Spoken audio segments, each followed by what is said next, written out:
Yield 5 minutes to the gentleman from Texas, Ron Paul. I thank the gentleman for yielding. The chairman states that the main purpose of this bill is to prevent the Iranians from getting a nuclear weapon. That isn't even as a powerful statement as was made that enticed us into the Iraq war. There was the claim that they already had them, but now this is a pretense, and yet here we are taking these drastic steps. My main reason for opposing this bill is that I think it's detrimental to our national security. There's no other reason. It doesn't serve our interests. So I am absolutely opposed to it. You know, in the late 1930s and the early 1940s, the American people did not want to go into war. But there were some that were maneuvering us into war, and they used the argument that you needed an event.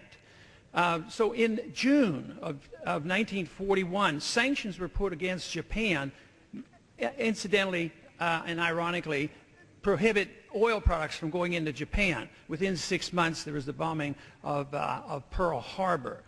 And there are now there's been talk in the media, and we've heard about it. We need to bomb Iran. And that's what the people hear. The sanctions are a use of force. This is just not modest. This is very serious. And the way this is written, it literally could end up with a blockade. It could be trying to punish our friends and cut off trade. And this cannot help us in any way. We would like to help the dissidents. We'd like to encourage them to overthrow their government. But hardly should we have our CIA with U.S.-funded programs going in there with a policy of regime change. They know these kind of things happen. We've been involved in this business in Iran since 1953, and it doesn't serve us well. It backfires on it, comes back to haunt us. One of the goals explicitly expressed by al-Qaeda and their leaders has been they would like to draw us into the Middle East because it would cost us a lot of money and it could hurt us financially. And the second reason they wanted us over there is to get us bogged down in an endless war. And for the last decade, that is what we've been doing. We are bogged down to the point where it's very discouraging to the American people, very frustrating, no signs of victory, no signs of peace, but we're bogged down. These were precise goals of the al-Qaeda leadership. And also, one of the purposes of enticing us over there and being involved is to give a greater incentive to recruit those individuals who become violent against us. And this has been unbelievably successful. So we've been involved in Iraq, we've been involved in Afghanistan, we're bombing Pakistan, and almost this is like another bonus for those who want us to be attacked, is that we're over there and just fomenting this anger and hatred toward us. That is why I believe this is not in our best interest. It actually hurts us. Once we say that we're going to something like using force and prevent vital products to go in, it means that we've given up on diplomacy. Diplomacy's out the window. And they're not capable of attacking us. You know, this idea that they're on the verge of a bomb, you know, our CIA said they haven't been working on it since 2003. And the other thing is, if you want to give them an incentive to have a bomb, just keep pestering like this. Just intimidate them. Provoke it. This is provocative. They might have a greater incentive than ever. They can't even make enough gasoline for themselves. I mean, they are not a threat. They don't have an army worth anything. They don't have a navy. They don't have an air force. They don't have intercontinental ballistic missiles. So it is not a threat to our national security. I see the threat to our national security with this type of policy, which could come and backfire and hurt us.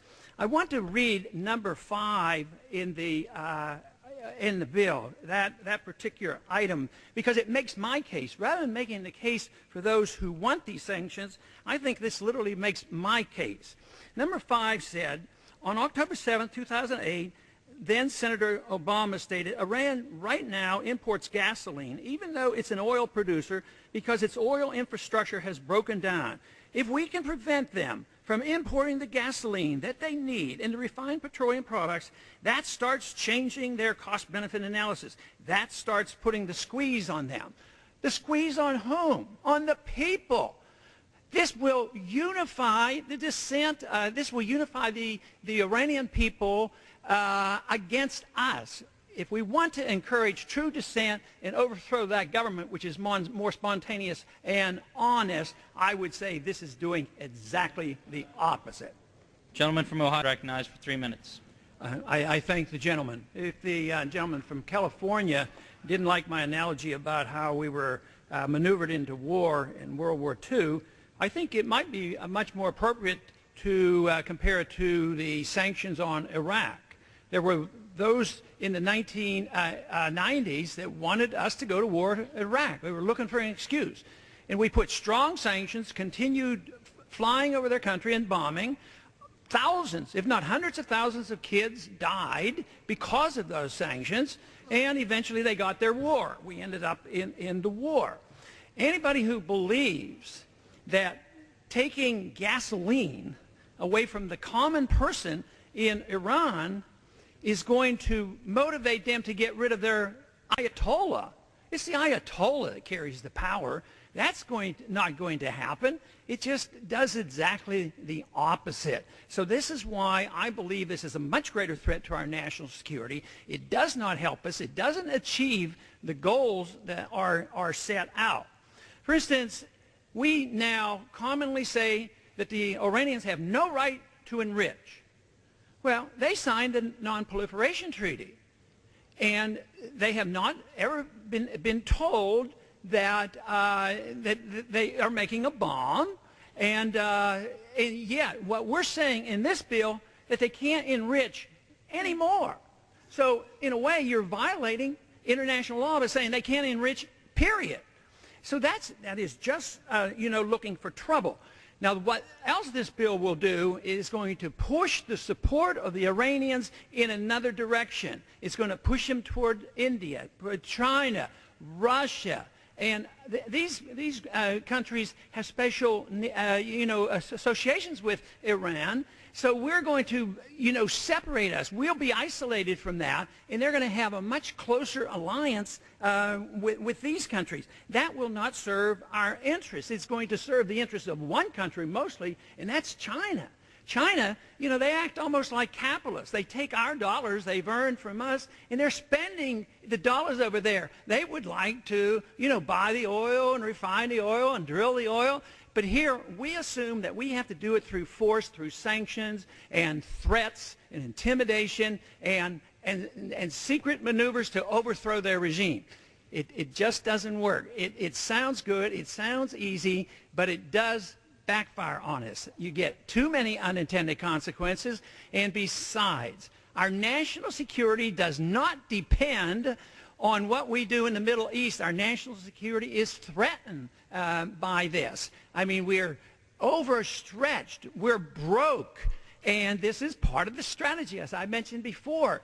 Our arch enemies in that region want to bankrupt us, and they want to stir up hatred toward us, and they want to bog us down, and they're achieving what their goals are. Gentleman's time's expired.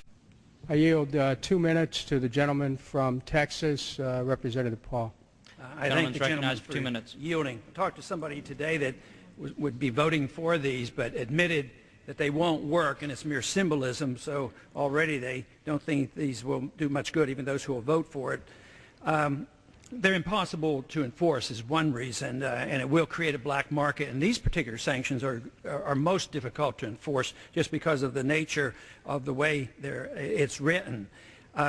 One must understand a little bit about the pressure that's put on this country to act in a defensive way. They happen to be surrounded by a lot of nuclear bombs, and they don't have a history. The Iranians, as bad as they are for their leadership and how bad their regime is, they're not expansionists territorially. I mean, how many years has it been since they invaded another country for the purpose of taking over another country?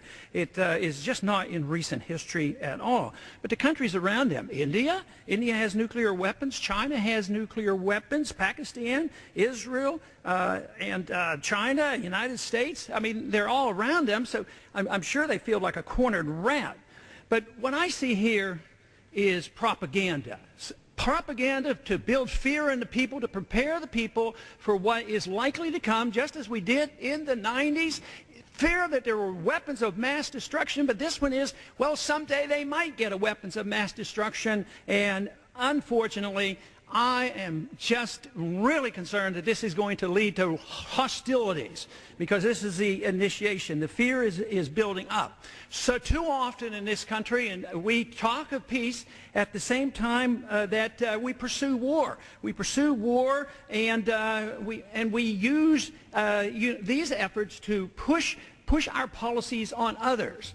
And quite frankly, we don't have any more money to pursue this policy, whether it's used by the militarism or even try to buy friends by giving them a lot of money. It just doesn't work. I urge a no vote on this resolution in the interest of the United States security.